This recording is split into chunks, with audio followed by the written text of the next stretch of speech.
Hey, Husker fans, we're back at the Husker Big Red YouTube channel. It's Monday morning, and we're going over our Monday fallout from the Oklahoma game. It was a tough loss to Nebraska. Once again, I'm Chris Peterson here of HuskerBigRed.com, and we're back at the Husker Big Red YouTube channel, and here with my co-host, Danny Gillette of thegreatcornholio.org. And Danny, how's it going this morning? It's going okay. Not exactly a stellar weekend, but it's going all right. And I guess we can start off with this, or this will obviously be a big topic of discussion today. Erik Chinander is no longer the defensive coordinator.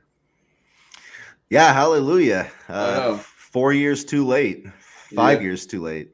I mean, that was if you look at it, I think that defensive coordinator was the most, since Scott was always going to run the offense, that was his most important hire. And he hired the worst defensive coordinator you could have possibly hired. I mean, I don't think you could do a worse job than Erik Chinander has done the last 5 years.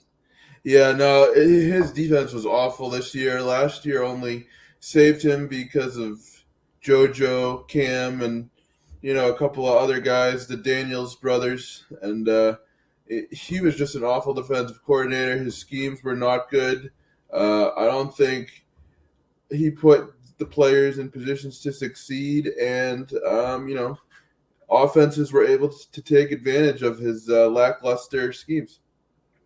Yeah, and it was, last year was the best defense that they had scoring wise under him. And I think they gave up like 23 points a game. That was the only time in his tenure that they gave up fewer, like fewer than 29 points a game. I mean, he was almost giving up like 30 points a game every year. And you can't score 30 points on No. offense. So I don't know. I mean, you called it. You said this was going to be his last week. To me, I don't think it made any sense to have him after that disgrace against Georgia Southern and the 652 yards and everything that happened in that game. He should have been fired immediately. He should have never been allowed to coach another game in Nebraska.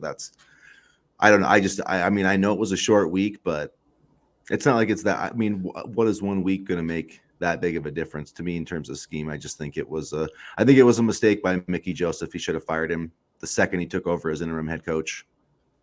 I mean, yeah, but I could see where he kind of wanted to, see if he could get something out of Shenander on this short week. Maybe, help him with the scheme or, give him one final shot. Because I can imagine as an interim head coach, it's not exactly easy to try to, revamp the whole staff. We already kind of saw it last week with the focus on the nickels and corners and the safeties, but this was a move that had to be made. I can understand why Mickey didn't do it earlier, just because you know there it's been a busy week. So I mean, I just thought that the Oklahoma game or Saturday gave justification to them letting him go. Like, if there was a reason, or if we said, "Gee, why did Nebraska let Shenander go?" Saturday was it. Saturday was the perfect encapsulation of basically his tenure as defensive coordinator at Nebraska. Yeah, for sure. It was, I mean, regardless of the scheme, though, I mean, the scheme was crap. But the thing that was worse, the bigger indictment, I think, is just the recruiting because it was like, it literally looked like when you go to high school practice and it's the varsity and the JV. Nebraska looked like the JV. I Mm, mean, it was pathetic. There's mm. not, I mean, if you look, I wrote about this in the trenches, but if you look at the offense and defensive lines, there's not a single player for Nebraska that could start for Oklahoma. Not one, not a single one. And it was pathetic. It was one of the most pathetic things I've ever seen. Yeah, no, it wasn't good at all, and you really got a sense of how far Nebraska is from being back, so to speak, when you look at the talent that Oklahoma has, and you look even at the talent some of the other Big Ten teams have. Nebraska is very far off from, you know, being a top tier team again, and I know last week we kind of tossed around the idea that a good coach could turn this thing around, but I don't think a good coach could turn this thing around quickly. I honestly, there's some major issues with the program, and it starts with recruiting. Yeah, I mean, I think everybody like outside of maybe Mickey Joseph, everybody on this staff needs to go. I mean, Brian Applewhite maybe, but Mark Whipple needs to be gone. This isn't a good fit for him. Raiola sucks on the offensive line, hasn't shown one bit of improvement. There's not a single person on the defensive staff worth keeping, and frankly, the majority of this roster needs to just have their scholarship taken or be entered into the transfer portal, because the Huskers literally have to, and I mean, they need to recruit almost over every single starter on. I mean, you look at offense, the skill positions, they're okay, but I mean, their offensive line is terrible. I mean, I don't care if Teddy Projaka comes back next season. Go to the transfer portal. He sucks. He's never going to be anything. He's 6'10". He can't block anybody. Benhart is god awful. I mean, oh, he's horrible. He's awful. Like, I don't get it. These were good recruits at the time, but they just haven't panned out. They've been miserable, and I mean, like you said, kind of, Brian Applewhite. I do like the running backs. I do think there's hope there, but as far as, like you said, the line, there's just nothing there. There's nothing there, and there's been nothing there for, I don't know, 4 years now. That's why, I mean, this, like if you look at Nebraska, I mean, USC, I mean, they still had some talent, but their roster was pretty good, and they've probably added like 30 players in the portal. That's what Nebraska needs to do, and that's why they've got to have a coach in place literally the week after the last game. I mean, they need to get this done by like December 5th when the transfer portal opens, because that's where Nebraska needs to do business. They need a bunch of defensive linemen, a bunch of offensive linemen. They need some impact. I mean, this defense doesn't have a single impact player on it, not a single one. I mean, it's just horrible. This might be the worst Buford, defense. maybe. I would say Buford maybe, but I mean, he's made a few good plays, but he doesn't, he just doesn't. I mean, he didn't show up I didn't notice him once on Saturday, I mean, and it's hard, but I'm not saying they're all terrible. I mean, there's a couple guys, that probably are, could start for some teams, but man, it's like Heinrich and Reimer, they're terrible. I mean, they are absolutely terrible. Like, how did Garrett Nelson get a single vote for all Big Ten? He can't do a thing. Like, it's kind of mind-boggling how bad they are. I don't get it either, because I was really impressed with Reimer last year, and I was really impressed with Nelson last year, Heinrich too. I just don't understand. I think it goes back to having those veteran players last year to kind of help them out, lead them along, and cover up for their mistakes. I mean, I'm not saying the reason why we're awful was completely because of losing the defense players to the draft or whatever, but I think that did help a little bit. Quite honestly, last season saved Chinander's ass. Yeah, and even then, it was just a bad decision by Scott Frost. He should have never. I mean, he should have fired him a long time ago, and to keep him even after last year, I mean, it just has been a boatload of bad decisions. But that's why Nebraska, is where they are. I mean, they haven't been able to recruit, they haven't been able to develop players. I mean, Turner Corcoran, my goodness, he just, no matter where they put him, he looks horrible. Massive disappointment, and it's kind of interesting to me. Like, I get Frost sticking with his friend and Chinander, but if the defense continues to look bad year after year, wouldn't Frost maybe internally say, "Hey, if this keeps up, my ass is going to be on the line, so maybe I should move on to another defensive coordinator"? Like, that's what I would do internally. I wouldn't say it publicly or out loud, but I would at least try to put 2 and 2 together. Like, there's no way you can give up 35 points a game and expect to win consistently. Yeah, it's been, I'm glad that Chinander's gone, and kind of glad they don't have a game this week. It's just, they'll have a bye week. Do you think that this bye week is going to matter, at all? I believe it's Indiana coming to Lincoln next Saturday, I think. Not this Saturday, but after the bye week. I mean, are you feeling any optimism at all that things are going to improve? I am a little bit, because now that Chinander's gone, to me, Chinander was the biggest piece. Now that he's gone, maybe the defense can, get somewhat back on track, but there's bigger issues than just one coach and one player. And, I don't envy Bill Bush, who's taking over as a defense coordinator, and I don't envy Mickey Joseph. I mean, this is a mess right now. And if I'm Trev Alberts, I'm talking to the boosters, looking for head coaching candidates right now, because I'm going to have a lot of work to do this offseason yet again. Yeah, I don't. Yeah, as much as I hate to say it, I think Mickey has a 0% chance of being the head coach at this point. He had a shot. I think he's done. I mean, I just don't think. I don't Why think would he you're going to want to recover stay from anyway? that. Why would he I want to mean, stay? I mean, this program's a mess. Like, why would he want to stay? I'd rather go be the, for example, the wide receivers coach at LSU than have to deal with this because this is a mess right now, an absolute mess. oh yeah, it is, and that's why. Yeah, that's why you need to find a good head coach. I mean, it's going to be. I know that's people might be sick of that, but that's literally the only thing to talk about right now because the product on the field is garbage. I mean, it was horrible. That just, I mean, you knew the game was over when Dylan Gabriel ran in that touchdown. I Yeah, mean, that that was was bad. Tommy Hill quit on the play. So did Yeah. Ty Robinson. I mean, the guys just literally quit. I mean, to me, it just shows that nothing changed. I mean, yeah, they had energy for that first drive, but it just shows you aren't very good. I mean, it's, there's nothing there but especially the defensive line, I think is the biggest issue. I mean, they've never been able to find a pass rusher. O'Shawn Mathis is not it. Like I mean, even Joel Klatt was kind of ripping him on the broadcast, but he hasn't been if he was like your third pass rusher, you'd be in a good spot. But having him as your number one and Garrett Nelson, and they just can't do it. And I don't know, man. I don't see how this defense is going to stop a single team on the Big Ten schedule. And I know, I wrote yesterday, like there's a huge issue with the offensive defensive lines. And I wrote that Nebraska might not win another game. And some people didn't really appreciate that. But if you look at the schedule and you honestly take a look at this team, you have to ask that question. Can Nebraska win another game this season? I don't know.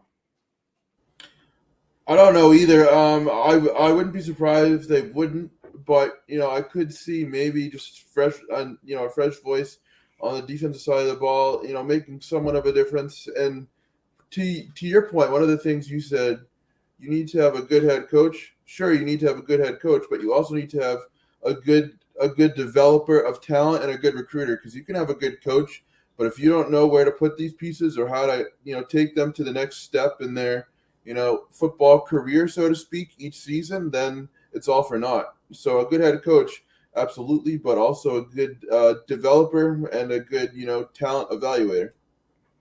Well, yeah, and that's about putting together a staff, and Yeah. which Scott Frost was horrible at. I mean, admit it, and just I don't think he didn't make a single good hire in his entire tenure as head coach, not one. I mean, he is just bad, and every decision he made was bad. The recruiting is bad, and that's why I think you have to absolutely clean house. I mean, every single person that's connected with Scott Frost needs to be gone on the football side of things. Mm. Um, that's just my opinion. I mean, I'm okay with Mickey Joseph, wanting to stay, but even I just don't really see it. Let it get a new coach, let him bring in his people, burn everything else to the ground. At this point, I just don't see any semblance of keeping it. I mean, I like Mickey and I like Brian Applewhite, but like I said, most coaches, like if it's Matt Campbell and he's got his staff, bring them all over. I don't care. Pay out Mickey. I really don't care at this point. Yeah, and it's kind of such a bummer just because we thought that this staff would be the one to turn things around, but it's still the same stuff year after year. So there's no right now. There's nothing I can say where I can be optimistic about the future until we get a new head coach or until we get you know a better coaching staff or whatever. There's nothing that I can point to right now within the football program where I can say, okay, this gives me hope for next year. I think next year is probably going to be another rough year as well. Depending on who comes in, they're going to need to really rebuild this program. Yeah, I think one thing is with college football. I mean, as we've seen from some programs, it's pretty. You can turn things around a lot quicker. I mean, Michigan Nebraska, State. yeah, Michigan State. I mean, USC was 4-8 last year. Everybody was kicking USC's ass, and you got a really good quarterback. But this isn't. That's not going to happen at Nebraska. I'm not saying that, but it could happen to a lesser extent. I think if you get the right coach in and you get some players, especially on the line play. That's the biggest area where Nebraska has. I mean, from Bo Pelini to now, like over the last 10 years, the line play has just gotten worse and worse and worse. And that used to be, it's not just Nebraska. Every team, if you look at almost every team in the top 25, every one of them can play in the trenches. That's how you win football games.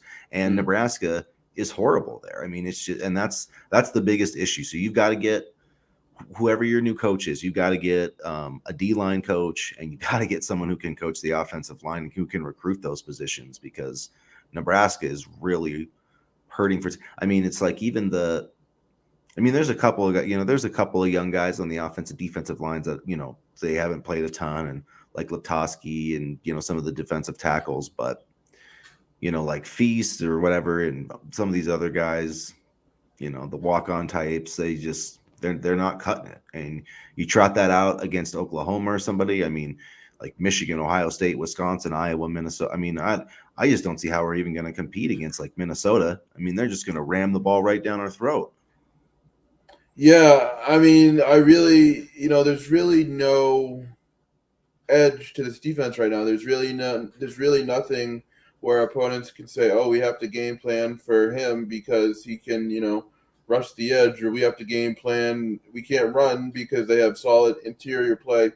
There's really nothing on that defense that would make opponents scared. And we've seen what Minnesota can do against us when we've had some of the better, defensive lines, and it's not looking promising moving forward. And I could see that month of November being 4 straight losses.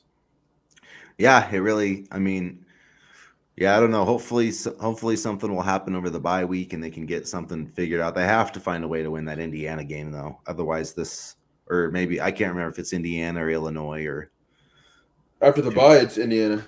Yeah, but okay. So I mean, they've got to win that, and then after that, it's 2 on the road, right? Rutgers and Purdue or something. Yeah.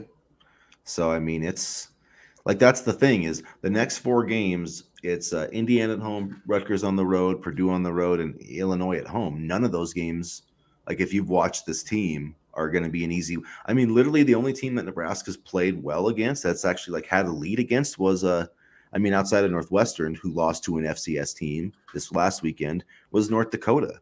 I mean, like it's even I mean, they've only held one team to under 20 points, and that was and that was North Dakota, the FCS, and they even controlled that game for a lot of it, with their running game. So it's like, it's really, it's really concerning. But I mean, that coaching can make a huge difference, and it can bring out the talent. Like Michigan 2 years ago, if you looked at their secondary, you would have thought they were just absolute garbage, and that not a single one of them should be playing. And now, like a lot of those same guys are playing, and they have one of the best secondaries in the country, and it's with some of the exact same players. And they got Steve Klinkscale from Kentucky, and so the coaching really does matter. I mean, talent can only get you so far. Then you've got to have the weight training programs. You've got to have the right scheme, the right development, and that's why position coaching at the college level is so important, not just for recruiting, but for developing all those guys. And Nebraska just has not. I mean, look at their back end. They've got one guy coaching all of their defensive backs. I mean, that's just stupid. That obviously didn't work. But yeah, the biggest thing you have to do is learn how to recruit. So I don't know who to hire. I mean, the word is that Urban Meyer's not interested from Pete Thamel. I don't know about that. We'll see. I mean, but there's some other good candidates out there. And I mean, no matter how bad the job is, I don't think that, because see, to me, like I said, it's elite head coaches, people who know that they're going to win. They don't look at it like, oh, it's everything is beaten down right now. They look at it as like, here's what needs to do to be fixed. Like I guarantee you Mark Stoops isn't, or like somebody like that's not afraid to come here because they think they can't, because it's a mess right now and they think they can't win. I just think I just don't know if there's that many coaches that are going to leave the SEC like for Nebraska, but I think Nebraska should go after Mike Gundy. That's a name I've started to hear more, and I think they need somebody like that. They've got to do something. They need to hire like an out of the box coach who's kind of like a genius or whatever, or they need to get someone like Urban Meyer. They have to do something drastic, like USC did last year. It's not a time for half measures anymore.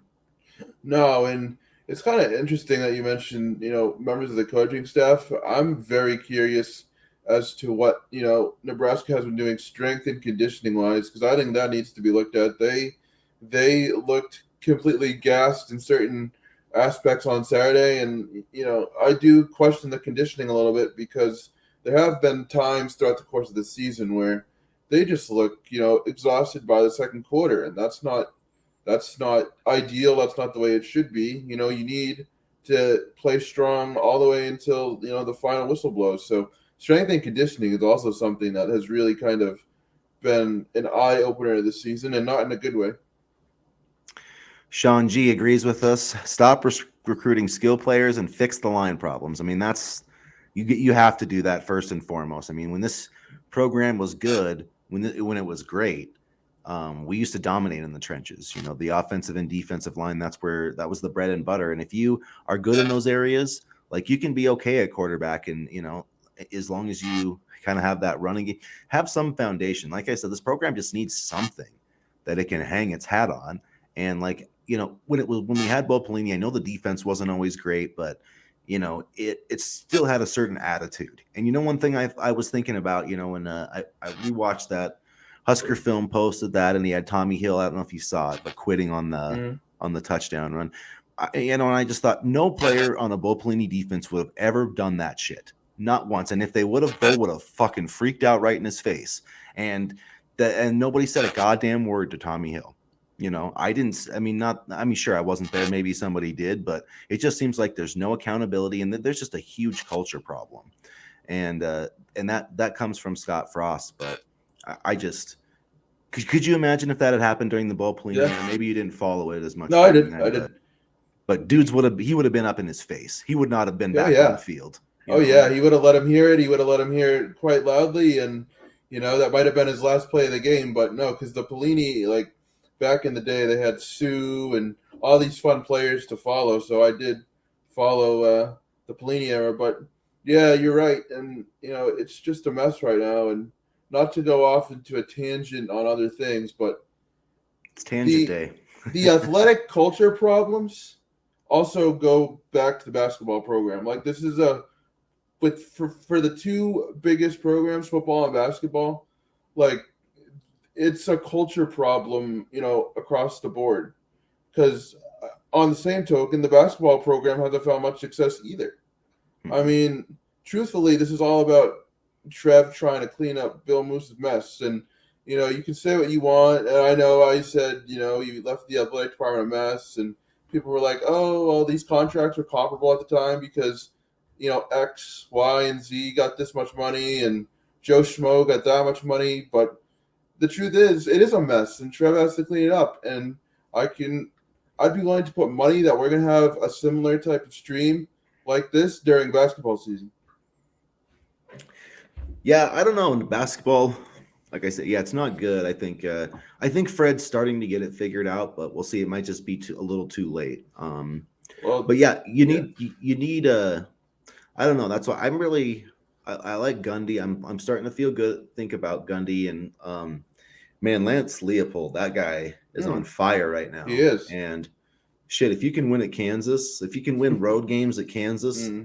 He worked under Frank Solich, I think he was a recruiting coordinator or something. So he has some familiarity with Nebraska. But literally every game I see him coach, the more I think about giving him like $10 million to come here.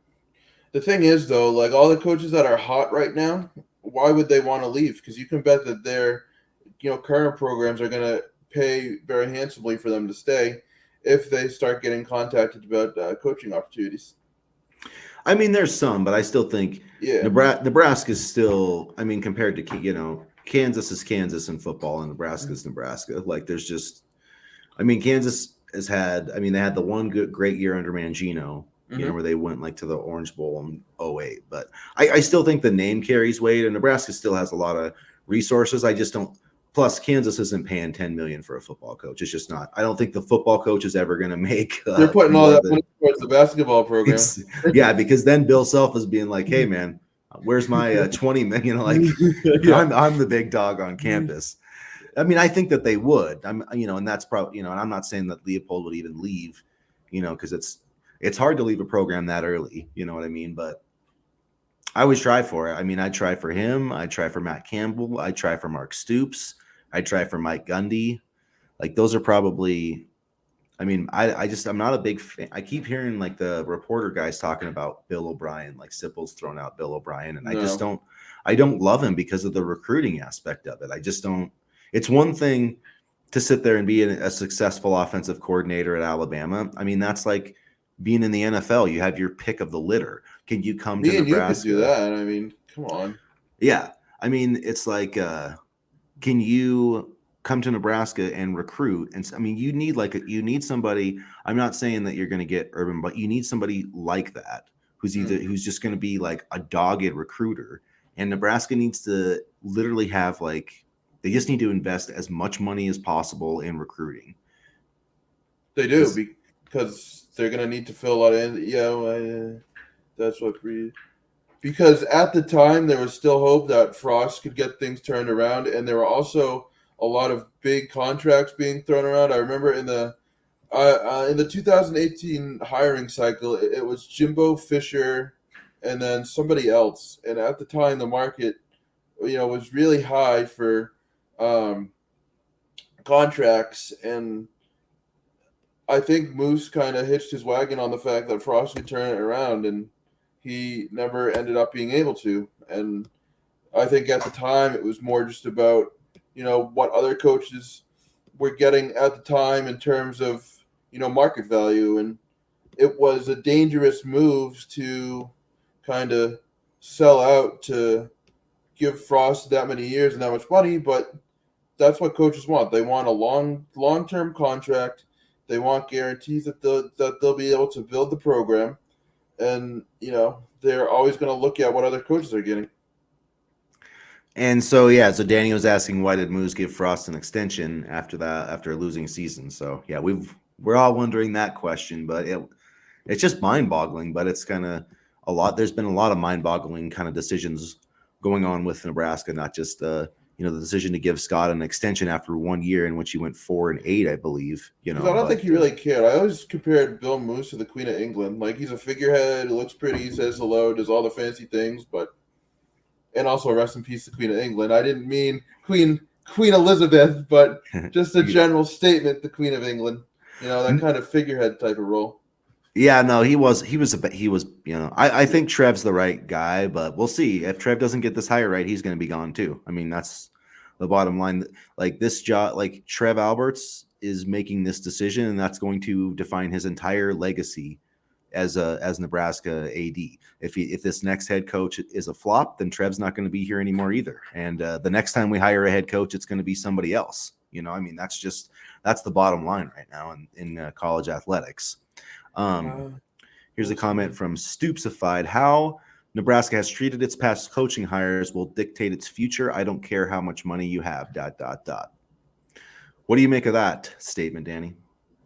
I mean, yeah, I think there has been a lot of issues in the past with firing Riley and Bo, but there's nothing that Trev can do about that. You know what I mean? It's a completely different era, completely different point in Nebraska football history, and like people don't deny that Nebraska's made mistakes. They've made mistakes, but Trev Alberts, I think, he's his own guy. He's his own athletic director, and he's just.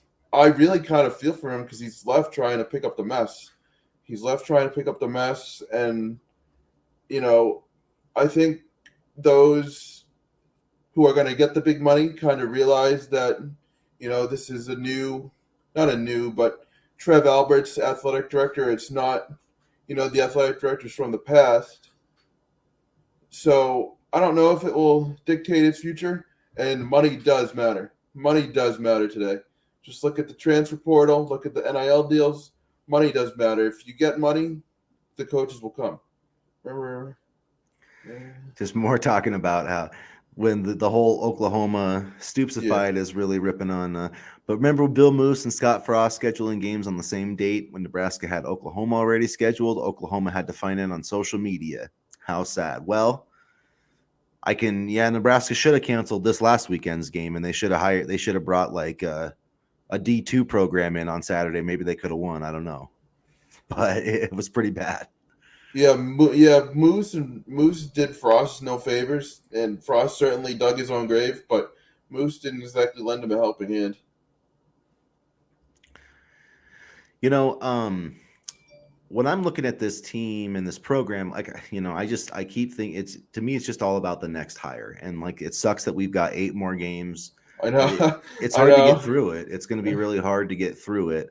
Um, let's see, Sean G, are we in? I'm in Montana. I'm Danny's in in Massachusetts, Massachusetts.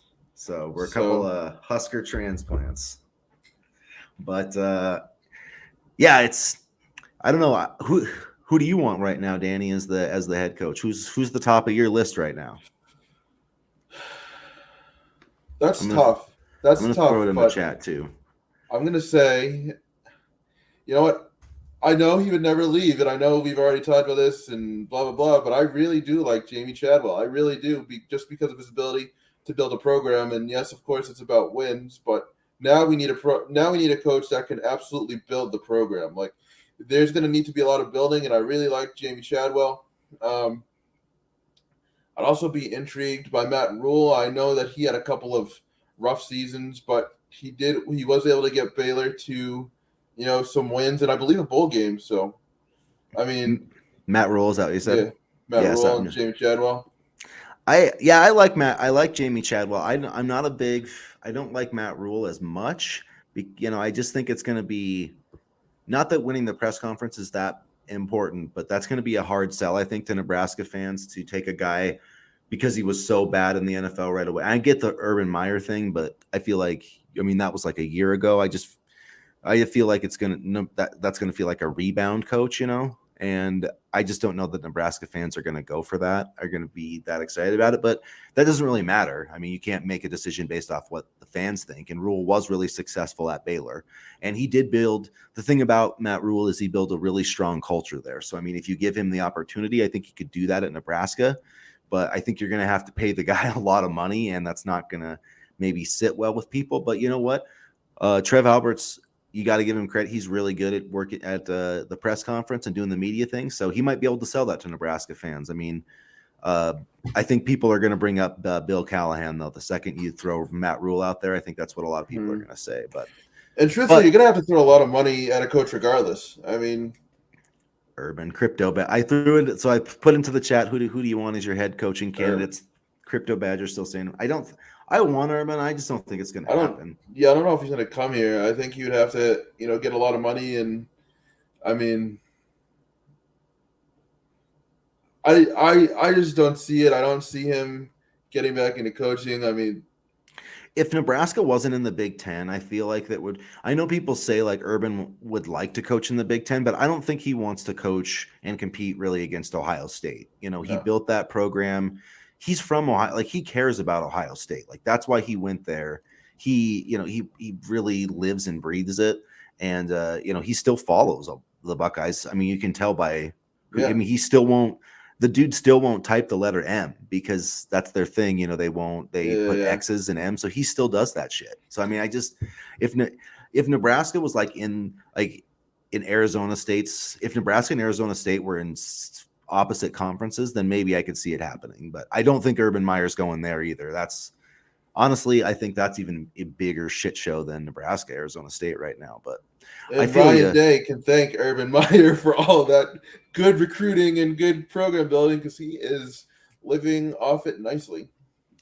But that's the thing is you have the infrastructure. Those Urban Meyer built the infrastructure there. I mean, like Ohio State recruits in a way that nobody else in the Big Ten does, and that like Ohio State has always been the best recruiting program in the Big Ten, like always. But Urban Meyer took that to an entirely new level, and that's why even if he only came to Nebraska for like 4 or 5 years, I think it would just change everything because he would get the right kind of strength coaches in here. He would get the right kind of position coaches. He would have a bunch of analysts. He would have the kind of recruiting resources that you need to win big. So then by the time, he faked it, by the time he faked another health hazard or, I was there gonna was say a that, but I didn't crisis want to be coming a up. jerk. Yeah, I I didn't have want to no be a. I hate Urban Meyer. I have no problem being a jerk to him. I think he's a slime ball. He's an asshole.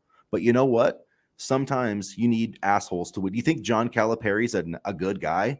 Like people I mean, the stories that people told about him from like he was at Pitt and stuff like this is college football recruiting, man. You got to be down in the UMass, mud. Yeah, UMass, yeah. the UMass days. Marcus Camby, I remember I reading all mean, about this. yeah, man. You look at Bob Knight. I mean, Yeah, shit. You got to be like you got to be a little ruthless, and sometimes you need an asshole to win. Mister Nice Guy was Mike Riley, and he sucked. And Scott Frost was just a moron. So I mean, I just like I get it with Urban Meyer, but I don't know. It's just it's funny to me too, though, because people want to act like Nebraska's perfect. Go back and look at Tom Osborne. I mean, people weren't saying anything about Lawrence Phillips when he was running for touchdowns. Like, so I feel it's a little slightly hypocritical, but Mickey is a dead man walking. Yes, I agree, and I feel very bad for them, and I do not envy Mickey, Bill Bush, any of those guys right now. yeah, I feel bad for. I mean, Mickey, if he could. The thing is like, what's the best case scenario for Mickey? Five. There's no way. I mean, someone I was like, I still think this team could turn it around and maybe get to a bowl game, some improvements. Dude, no, no, please stop with that.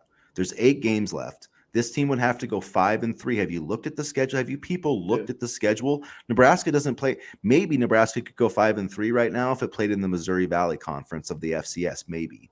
But against that, yeah, the November schedule, like I just don't see it, man. I don't see either. Fine, we're gonna pay Todd regardless.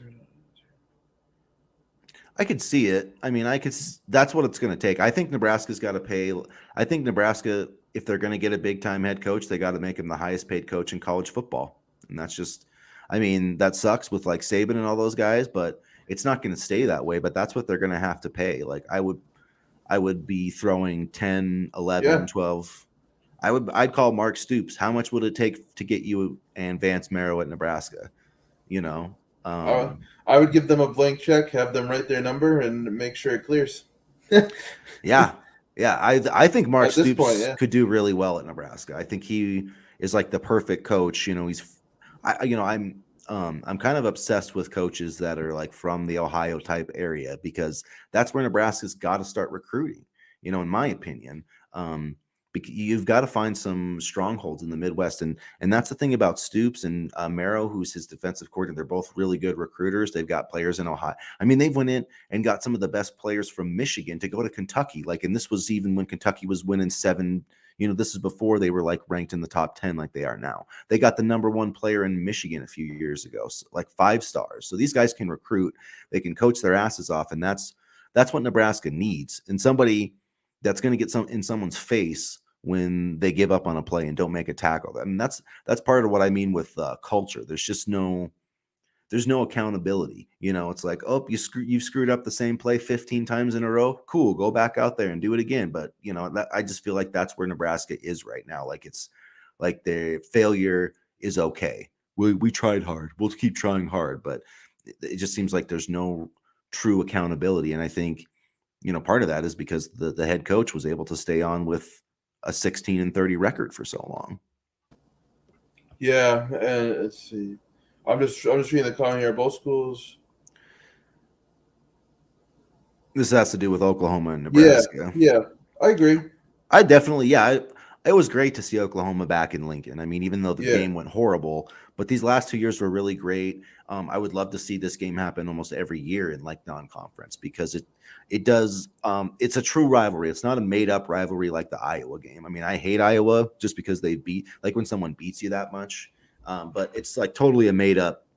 I don't have the same feelings when Iowa plays as like Oklahoma. Like I get those flashbacks of to me, like there's a people probably don't remember this game a ton, but I remember the 1993 game, and Nebraska was trying to get to the national championship, and it was like 7. Oklahoma wasn't that great, but it was like 7-7, and Nebraska scored, and then they got a quick turnover, and they ended up winning like 21-7, and moving on to the Orange Bowl. Like I remember games like that. Of course, I remember the Eric Crouch game in the 2000 and 2001, and they had like back-to-back years where they were 1-2.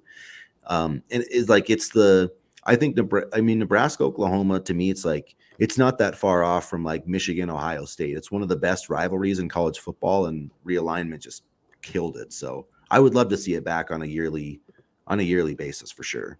Oh yeah, and you think about the star power that's been in that game. Over the years, it really is a great rivalry, and It's even though we want to win, it's always fun to watch Oklahoma. They always have such a great offense, and they always have the ability to, be explosive, be dynamic, and it's just a fun game to watch. It moves quick, and it's just good to have that type of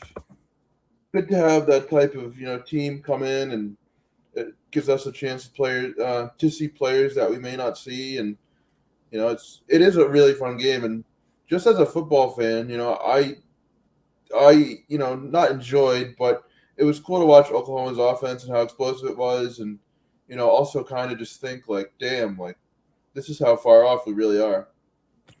Yeah, I think that was the thing that stood out to me is, last year there was some losses, but none like this really. I mean, this one felt like the Bill Callahan, like when Kansas put up 70 on Bill Callahan's like Mm, first years. I don't remember, it just was really demoralizing. It was or like when Wisconsin, when Melvin Gordon ran all over us. I think that was the day that Bo Pelini's his coaching career at Nebraska ended.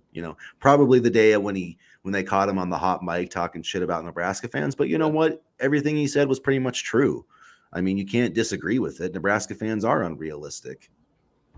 Oh yeah, I agree 100%. And there's certain opposing players that I enjoyed watching. Just thinking about it now, you said Wisconsin, Jonathan Taylor. As a Nebraska fan, I hated watching him run, but as a football fan, I'm like, damn, this guy's good. And now he's proved it. Maybe not yesterday with the Colts, but it just J.K. Dobbins and Justin Fields. When game day came here, was another game that I was just like, wow, these guys are good. Too bad we're on national TV getting absolutely smoked.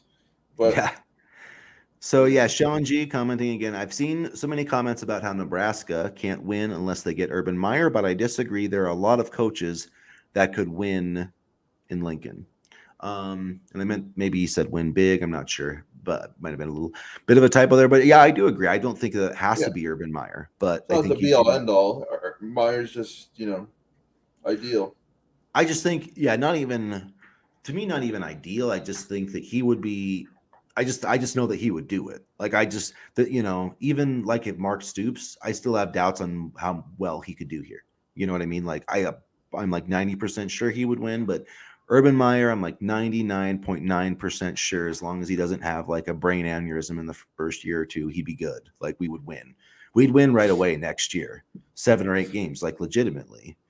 And I mean, coaching really does make all the difference in the world. And sorry for the Michigan reference, but like look at Jim Harbaugh. He took out Brady Hoke's his final year at Michigan. Like they were absolute garbage. They lost to Rutgers, they lost to Maryland at home, and Jim Harbaugh took basically the same team, got a transfer quarterback from Iowa, and won 10 games.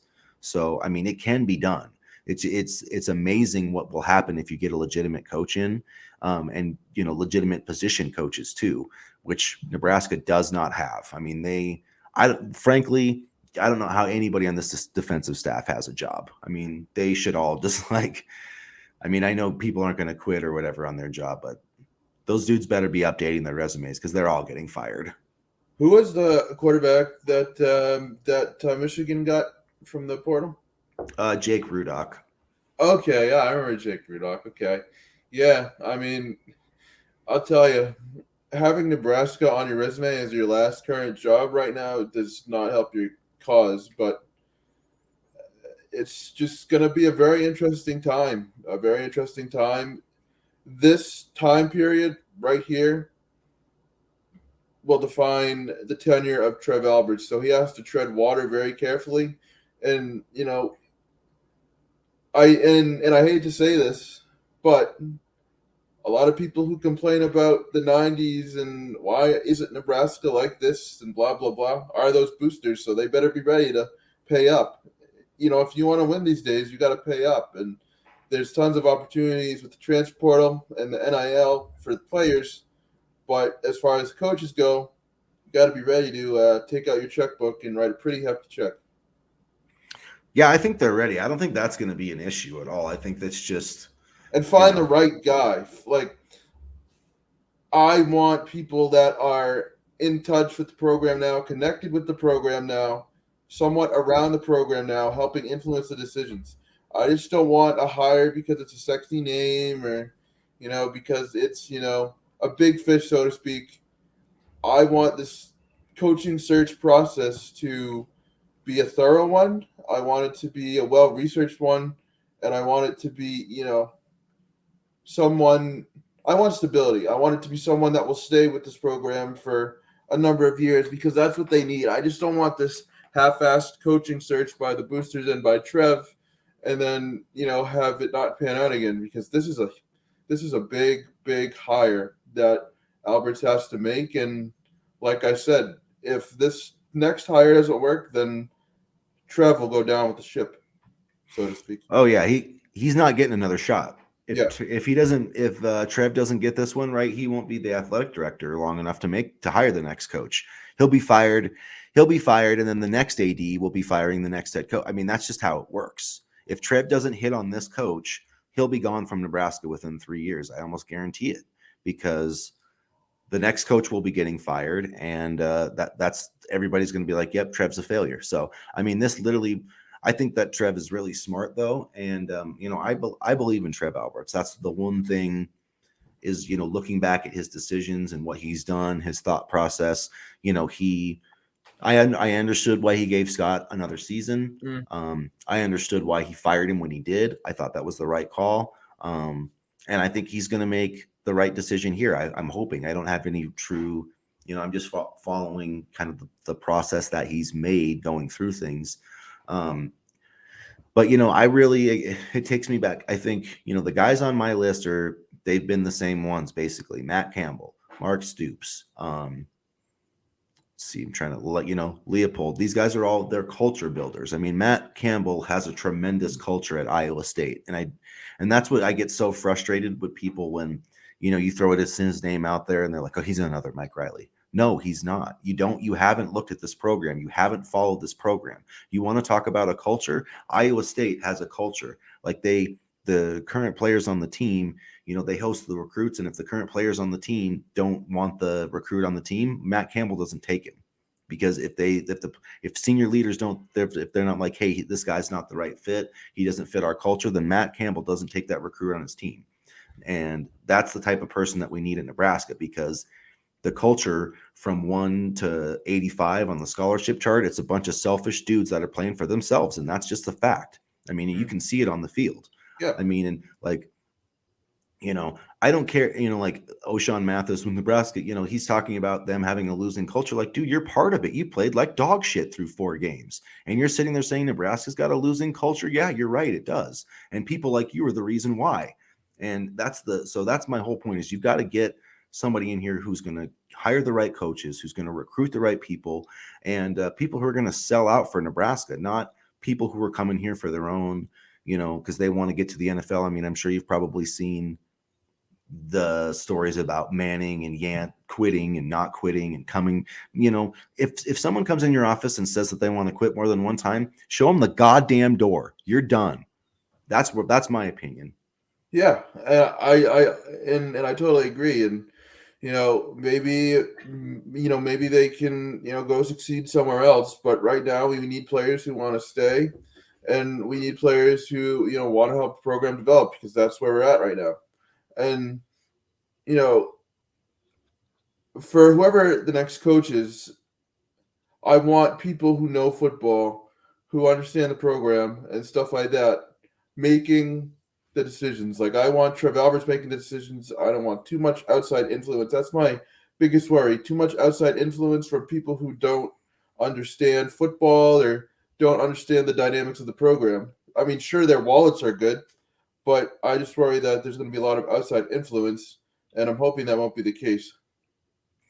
Yeah, we'll see. It's going to be. I think the hardest thing is that not much is going to happen. There's going to be a lot of rumors, but Nebraska's not hiring a coach until after the Iowa game. People like you're going to have to sit in and wait because all the good coaches are coaching right now. And like even if Matt Campbell or Lance Leopold did want to come to Nebraska, they're not going to quit on their team halfway through this. I'm pretty sure they're both 3-0 unless Iowa State didn't win this weekend. I'm not sure, but there might be a verbal agreement in place, but they won't announce it until after the Iowa game. Because that's what you're going to need if you want to keep up with the transfer portal. Yeah, you need what Lincoln Riley did, basically. You need to Yeah. get him here during that championship week, and everybody's looking at you need to have your coach hired. And so, or at least after that, the day after they announce the bowl games, boom, you need to have your head coach hired within like 3 days, Yep. because that's what it's gonna. Because like the turnover, I mean, we've already seen it. We haven't even touched on it, but Cameron Leonard. Not that it was a big surprise, but he decommitted as Mm. soon as Chinander was fired. Which, I mean, I love how Chinander. Chinander was like the reason that Cameron Leonard wanted to come here. I mean, I get why, because that's his position coach, but looking back on it now, that's just so funny to me. Like, this defense is Yeah, awful, and you want to come here because of Chinander? Like, okay. and I just think I don't know. Like, I get it. Like, I get it. It's his coach, but, like, I that's think your it's I think defensive it's pillar right there. that, and because they suck. I Yeah. think he's like, this program's garbage. If they were, so because I mean, you look at him here, that there's going to be a new coach, and he's got Penn State's after him. Oh, I mean, yeah. shit. I If I mean, was him, Penn State's yeah. looking pretty good right now. Yeah. You're already going to the Big Ten, I'd just go up, sign with James Franklin. But I mean, I don't know. It's a It's mess. tough. It is a mess, but there was rumors about a Power Five coach that would surprise people leaving, and I think it's Mike Gundy. I keep hearing that name, and I don't know. What do you think about Mike Gundy? I have my question marks about him, but What are your question marks? And I'll see if it adds up to um, mine. I worry about the culture thing. I don't love some of the, you know, um, he had that issue, with his player because he was wearing the whatever the OAN shirt or whatever. And I'm not Oh, trying to yeah. get into politics or whatever, but read the room. You got to know who your players are, you know. And so if like 90% of your players are African American, you probably shouldn't be, you know what I mean? Like you gotta read the room a little. So there's been a few issues like that with Mike Gundy, but the guy's won, and he's won with not a great recruiting class, and that could maybe help Nebraska get into the Southwest a little bit more. But and then I just wonder how his system would work in the Big Ten as well. Yeah, the Big 12 is a whole different animal, and you know, I mean, I wouldn't mind him, but he wouldn't definitely be at the top of my list. I mean, one name that Herm Edwards just got let go yesterday. I don't. What are your thoughts on that? I know we kind of talked about it a little bit, but No, I think Herm Edwards is done coaching. I don't think he's going to get hired by anybody again. I just think maybe he'll go back to ESPN or something. maybe, or unless yeah, I really no, I don't see him. I do see Chadwell. Chadwell, Leopold, Stoops. I think Campbell. Those are probably my top four that are like realistic. That the realistic hires Nebraska might have a chance at, and I think Bob Stoops is a big might. Matt Campbell, I think they're going to have a shot at. I don't know. It's hard. It's really hard. Nebraska doesn't seem like a great job right now. I don't think it is, and it's a lot of coaches don't want project jobs, or they want project jobs, but not to this level. Like this is the equivalent of like building a house from scratch, and you know, coaches want to furnish the house and make the house a little bit better, but the foundation is already there. With this Nebraska job coming up, you're gonna have to build from scratch. But that would be, if you think about, Chadwell or Leopold or Yeah, even Campbell, that might be at right into their wheelhouse in the sense that they haven't been at like a big name program.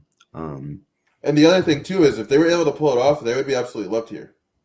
oh yeah, for sure. And Leopold, I don't know. Leopold just seems like he would be a good fit to me. Yeah, He likes to run the ball. He can recruit. He can develop. He's it's got like the Kansas football, not basketball. Kansas football.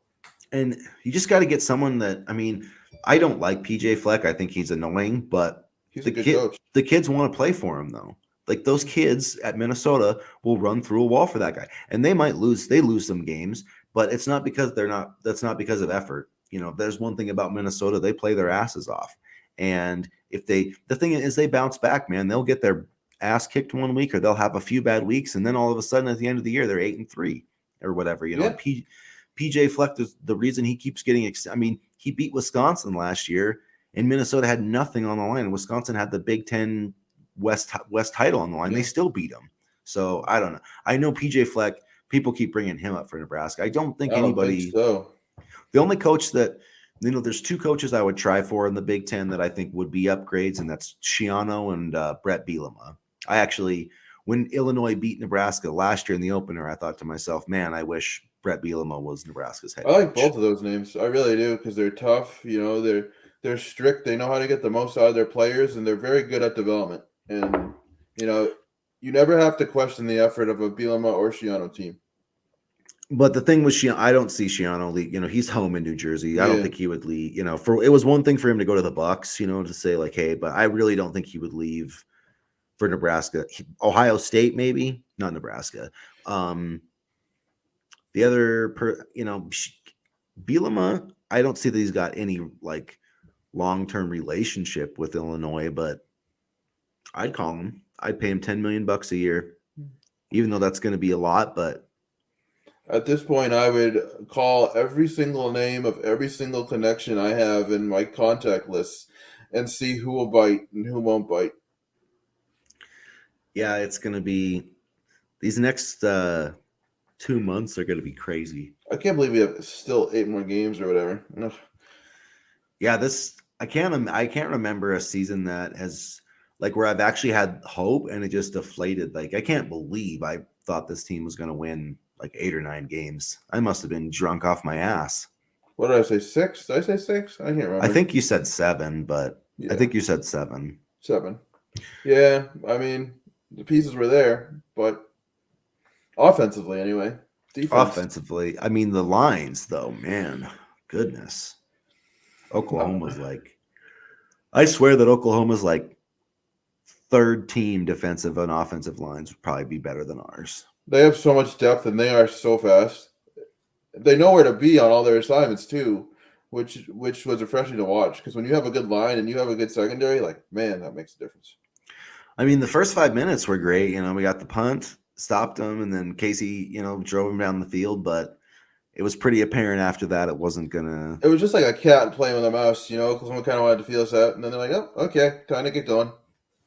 Well, they're just, they're like, But oh, just stunt a little bit at the yeah. offensive line, and Once Dylan Gabriel ran for 72, 86 yards on that first play or whatever, I knew it was over. he's not even that fast, man. I know. Because he juked out like 3 defenders and then just completely ran the end zone untouched. It's like, oh god.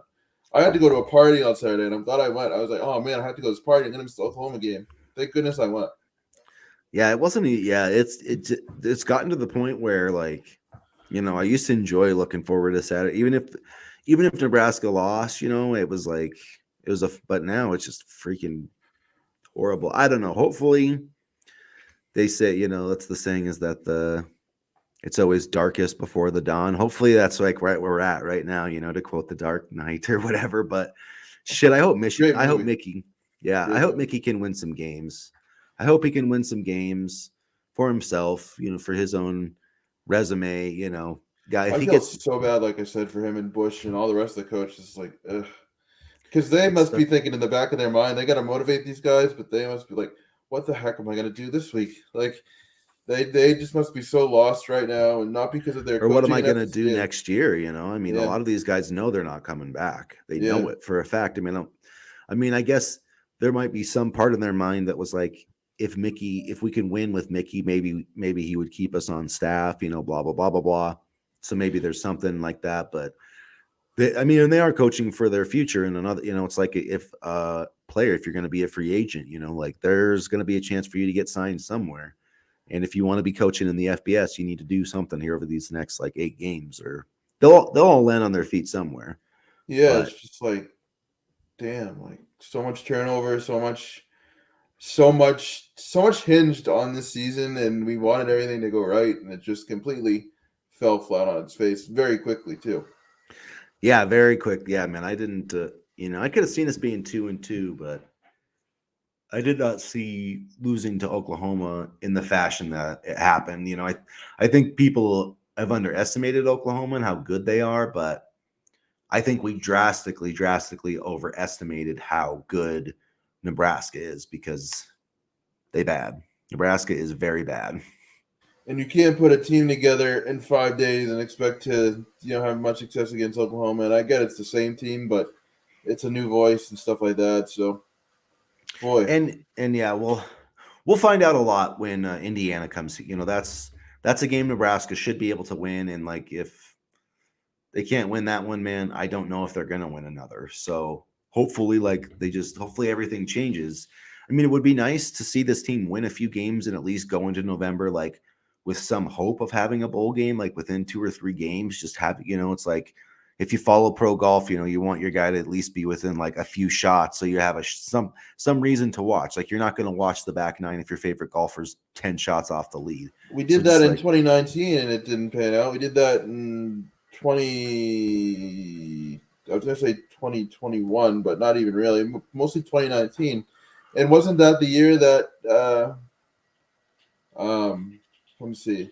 That was the Colorado year because we lost to Colorado, beat Illinois. Yeah, and then I think we had some hope. Yeah. Yeah. Well, they blew the huge lead to Colorado the second game. I remember Got that. up like 17-3. Yep. And then then lost to Iowa. Like I can't remember what happened. It was like it was a tie game. I think it was a tie game. No, I want to say.